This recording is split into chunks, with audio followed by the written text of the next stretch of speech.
राज्यामध्ये भ्रष्टाचार प्रचंड वाढला आहे। चोरी करणाऱ्यांना अधिकारी पकडले तर दमदाटी दिली जात आहे, धमकावलं जात आहे IPS अधिकाऱ्यांना। हे कशाचं लक्षण आहे? आणि विशेष करून हे जे सरकार आता राज्याच्या भूखंडीवर बसले हे केवळ महाराष्ट्र उद्ध्वस्त करायला निघाले असं आमचं स्पष्ट आहे।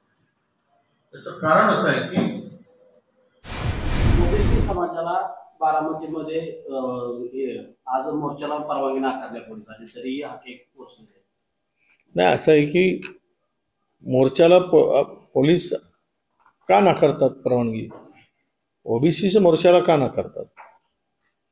आणि लोकशाहीमध्ये अधिकारासाठी लढण्याचा हक्कच आहे तो आमचा। कोणी लढत असेल, कुठल्याही धर्माचा, जातीचा, पक्षाचा माणूस लढत असेल, ते एक हत्यार आहे लोकशाहीमधलं।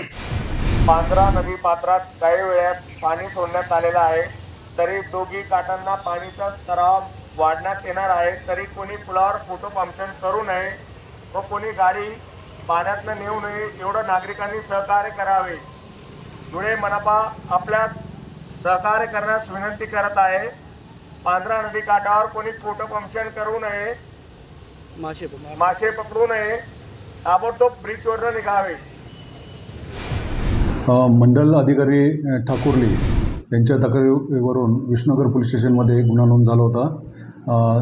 त्यांनी गुन्ह्याची फिर्याद अशी दिली होती की शनिवार रविवार 2 दिवस सुट्टी आल्यानंतर ते सोमवारी जेव्हा ऑफिस उघडण्यासाठी गेले असता तिथे त्यांना दरवाजाला वेगळं लॉक लागलेलं दिसलं आणि त्या दृष्टीने त्यांना संशय आल्याने त्यांनी